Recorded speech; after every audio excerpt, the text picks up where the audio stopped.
What is up, you guys? Now, I know I haven't put out a video in a long time, but believe me, this video is well worth the wait. So for it, I'm going to show you guys how to make a cheesecake 100% from scratch. That's only going to take around, 120 hours, about 5 days. So it's day one and let's get the ball rolling. We're going to start off by finding the largest pot that we can and filling it up with some whole milk, but not just any whole milk will do. We're going to need to find ourselves some non-homogenized, non-ultra high temperature pasteurized milk. And this is going to be a little bit hard to find. Generally, a lot of supermarkets won't carry it, so you'll have to go to like a Whole Foods to find it, or if you just so happen to live by a cow farm, hit them up. They might be able to give you some. And the reason you're going to want non-ultra high temperature pasteurized milk is because during the pasteurization process, especially the ultra high temperatured one, a lot of the proteins inside of the milk will break down, which is good if you want the milk to last longer so you can keep it on the shelves longer, but it's not good during the cheese making process. So you got to be able to find non-ultra high temperature pasteurized milk. You're going to have to settle for pasteurized milk because I believe in the US it's actually illegal to sell milk that hasn't been pasteurized at all. So just find yourself some pasteurized, non-homogenized milk. Now we've also added in about 2 cups of heavy whipping cream, and the reason we're adding the heavy whipping cream is so we can bring the fat content up a little bit. Unfortunately, the whole milk doesn't have a high enough fat content to make the cream cheese that we want, so we're going to have to up it by using heavy whipping cream. And you can use regular high temperature pasteurized whipping cream for that. Now we're going to add in some calcium chloride, and the calcium chloride is going to help us overcome the fact that the protein structures have broken down into our milk mixture, but this will help it congeal and actually turn into cheese. Now you also noticed we heated up the milk to around 86 degrees Fahrenheit, and the reason we did that is because it'll help our lactobacillus culture that we're putting in right now kind of give it a head start, make it a little bit more active, but you don't want to go more than 86 degrees because you don't want to kill the bacteria. And now we're going to add in a few drops of animal rennet. Now where are you going to find animal rennet? Well, there's a few places you can find it online. I'll have the link in the description below where I bought all of my cheese making gear, I guess you could say. But again, I'll also leave in the description below all of the amounts and the ingredients that I'm going to be using. Now the calcium chloride and the animal rennet are going to work together to help thicken up this milk real nicely or congeal it, but that process is going to happen overnight. So you're going to want to let this sit at room temperature overnight, giving our bacteria enough time to multiply, giving our cream cheese that signature tangy flavor. And after a little over 12 hours, we're going to see what kind of curd development we have. And now there's a couple different ways to know when you're ready to move on to the next step and drain the whey from the curd. And that's by just looking at the edge. Usually when the curd has fully developed, it'll start pulling away from the edges of the pot. Also, the smell will really indicate that the bacteria has done its job and that it's ready for draining. And the way we're going to separate our curd from our whey is by using this cheese muslin. It's a little bit different than just regular cheesecloth that you would buy in the supermarket, as it's a lot finer, and of course I'll have the links down in the description below on where you can actually buy this. And you're going to want to transfer the curd over to the strainer really gently. You don't want to mix it up too much. Of course, at the end I'm just going to end up pouring the rest of the whey into it, that way we don't lose anything. And as you can see right away, we're already straining out a lot of this whey. And now you can just throw this whey out, but I actually like to save it so that way I can use it in my buttermilk biscuit recipe. I'll have a link to that down in the description below, but it really does add a nice tangy flavor to them and really just enhances it. And if you are going to save the whey, I would save the whey that you get from the very beginning of the straining process, just because this will be the most jam-packed with flavor. And now I'm just going to loosely cover this up and let it drain for another 2 hours. At about an hour in, or the halfway mark, I'm going to give it a little bit of a stir just to help move around the whey and help force even more of it out. And if you're actually brave enough to try some of the curd right now, which you totally can, it's perfectly safe, you'll actually be able to tell that it isn't as tangy as the store-bought cream cheese that you're probably used to, but that's because that tangy flavor takes time to develop, and it'll start to develop as we go through this straining process. And now that the first hour is done, you can see a little bit of whey has come out, and we're just going to stir this up just to make sure that we are forcing as much of the whey out as possible, giving that curd time to come together and really form the body of this cream cheese. And now that we're done giving it a good mixing, we're just going to lightly cover it and let it continue to drain for another hour. And now this is where I started to realize that cheese making, even though it's not really complicated, there are relatively few ingredients, it just takes a lot of time and a lot of patience. You gotta let the cheese develop and do its own thing. And speaking of patience, after letting it strain for that 2 hours, we're not quite done yet. Now we gotta fold in all of the edges, tie it into a nice knot, creating a ball, and now we're going to let it hang and drain for another 10 to 20 hours. Because like I said, cheese making takes a lot of time. And every 3 to 4 hours while it's hanging, what we're going to do is we're going to take it down, open it up, and give it a bit of a mix. That's again to move everything around, make sure we're getting out as much of the way as possible. And the reason I'm giving you such a time range as 10 to 20 hours is because it's really determined by how thick you want your cream cheese to be. Some people want it a little bit thicker, some people want it to be a little bit thinner, so that way it's a little bit easier to spread on like a bagel. But because I'm going to be using this to make into a cheesecake, I'm not really too concerned about the consistency of it, just because of all the other stuff that we're going to be mixing into it when we are finally ready to make our cheesecake batter. So we're just going to shoot for around 12 hours. I believe that's going to give us the consistency that we want, as well as the tanginess and the flavor that we want to develop. And speaking of flavor, right before that final hang, I did mix in a bit of salt. That'll help draw out any more moisture that might be hiding in our cream cheese, but it'll also help with the flavor of the cream cheese itself. And well, there you have it. After just about 2 days of semi-intensive on and off stirring and mixing, we have ourselves some homemade cream cheese that I believe we can truly be proud of. And with it all being done, we're just going to cover it and now let it sit in the fridge overnight just to help it firm up a bit. And now that we're on day 3, and after letting it sit in the fridge overnight, you can see our cream cheese is firmed up quite nicely. And now we are ready to make our cheesecake batter. And to start our cheesecake batter, we're going to add our cream cheese into a very large mixing bowl. And you're going to want it to be at around room temperature. This will help you cream in the sugar that we're going to add in now. And it's going to seem like a lot of sugar, and that's because it is. Because cheesecake is a really sweet dish, and we need all that sugar to counteract a lot of the tanginess and the saltiness of the cream cheese. And that's really what makes cheesecake great, is it's a dessert that not only is really sweet, but also has a slight tanginess to it.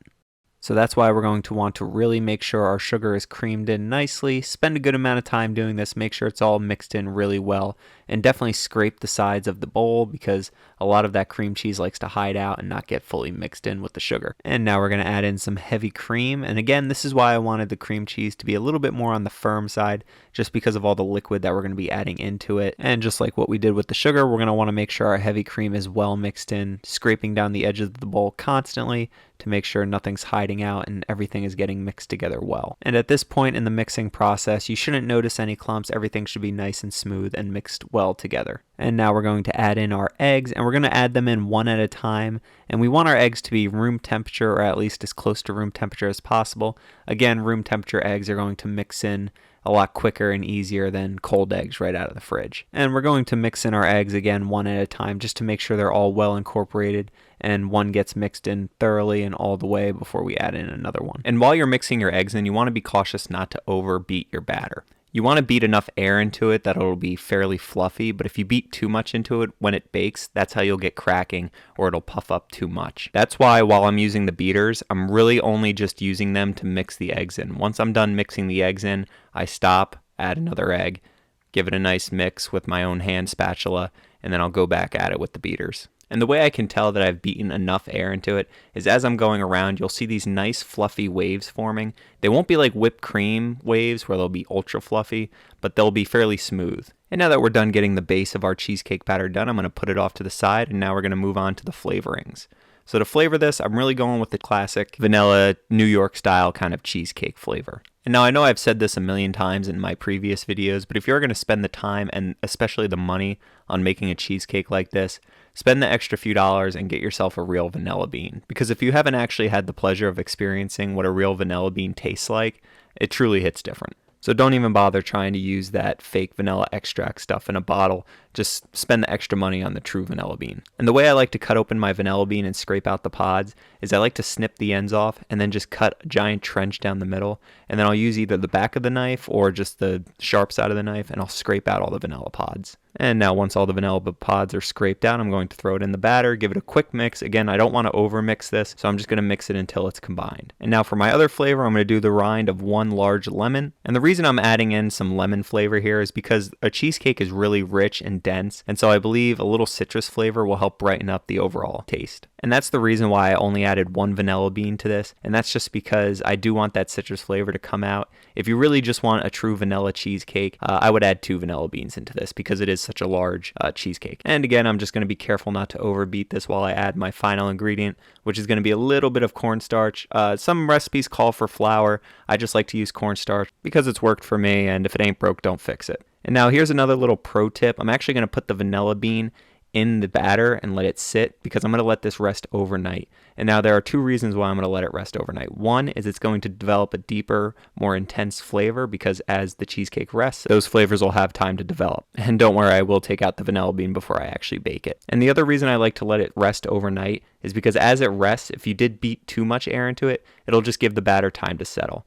And when you do cover it, you want to make sure you put the plastic wrap right up against the batter. That's so no skin forms, and that way it'll just chill down.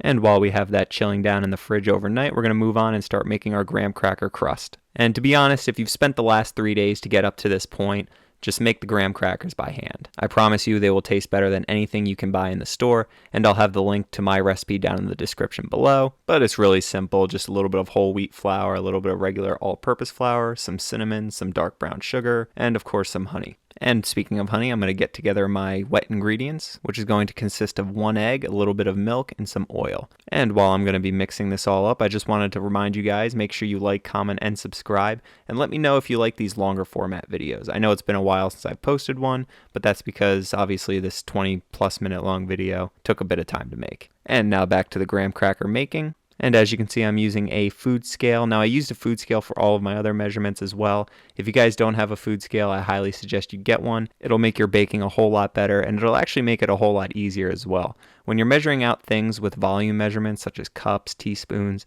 and all of that, a lot of times they can be inaccurate because of how compressible certain foods or ingredients can be. And now that we have both our wet and our dry ingredients mixed together well, we're going to combine them and just start mixing our dough together. And now I like to do this by hand, but I'll start off with a fork. And as you mix this, you might start to think that this dough is a really dry dough.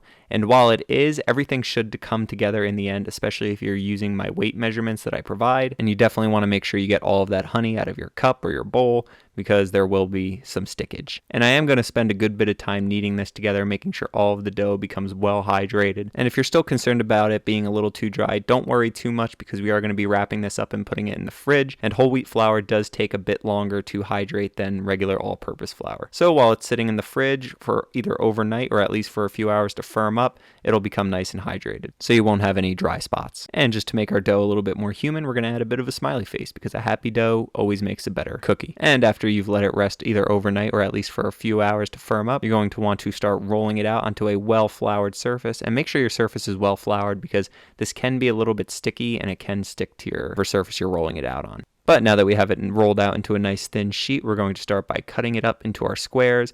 And now you don't have to be too exact with this, because again, we're not actually making the graham crackers to be nice squares, because we are going to end up just grinding them up into a powder anyway. So feel free to cut them in any shape you want, or if you are that anal retentive, you can still cut them in a square. I'll allow it. But either way, whatever shape you cut them in, a very important step and one not to miss is you are going to want to poke holes throughout the graham crackers. What this is going to do is it's actually going to stop our graham crackers from puffing up too much as they bake. So they'll stay nice and flat, and they'll get nice and crispy, making it easier to grind them up. And while we have the oven on, why not toast up some pecans? Because adding this into the graham cracker crust, I think, will add a really nice flavor. And if you've ever actually toasted nuts before, you'll know how difficult and tricky it is.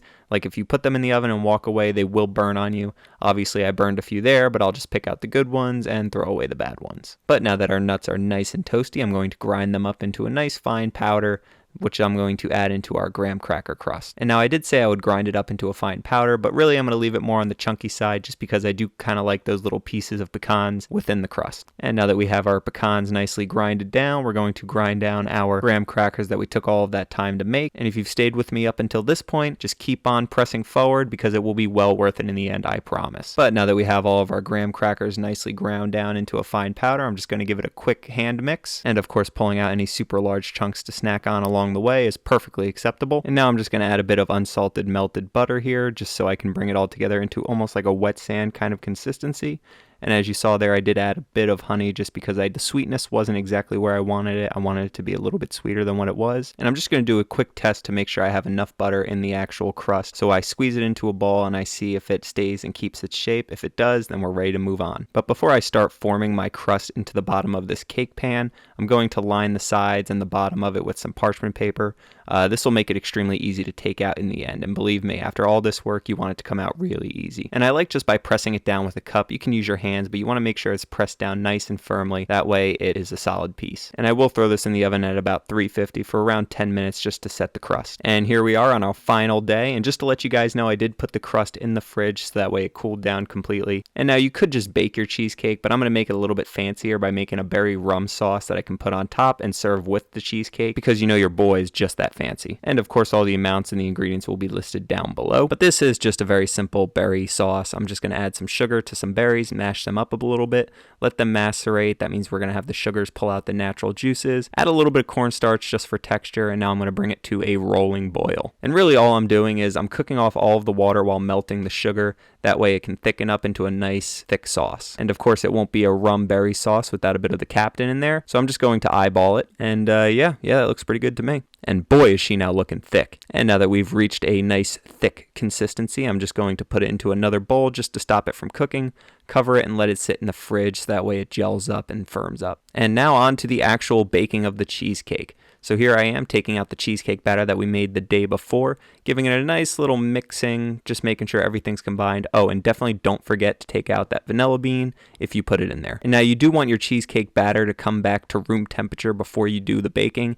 That way you don't put it in a super hot oven with the cheesecake batter being cold, otherwise you can risk a bit of cracking. And now this is important. As you put the cheesecake batter in, you want to make sure that you're tapping the top of it. That's a little trick just to get out some of the air bubbles, and then you're going to throw it into a really hot oven at around 450 degrees, and you're going to bake it for about 20 minutes. Now this is going to seem really hot, and that's because it is, but we do want our cheesecake to puff up ever so slightly. That way it at least stays a little bit airy, the sides can set, so it won't just collapse back down during the cooling process, which is the reason why a lot of cheesecakes come out really dense. And now after that initial 20-minute bake, we're going to open up the oven door, drop the temperature down to 250 degrees, and we're just going to let it cool down for about 10 minutes before we close it. But before we finally close the door, I just want to show you guys that it has puffed up a little bit and the edges have firmed up and begun to set. And now this part of the baking process should take around 35 minutes. Really the best way to tell is when it's done to actually temp the inside of the cheesecake. And don't worry, this isn't going to cause cracking. The only reason cracking happens in a cheesecake is due to over baking. But once your inner cheesecake reaches 145 and is feeling copacetic, your cheesecake has finally finished baking, but you don't want to just take it out of the oven and let it cool down in the cold air of the kitchen. What I do is I just turn off the oven and I leave the door cracked for around 20 minutes just to let it come down to room temperature. Because, you know, a cheesecake at this point in its life is pretty fragile and you don't want to mess with it too much. And now you're probably saying, yay, it's finally baked and it's cooled down to room temperature. It's time to eat this.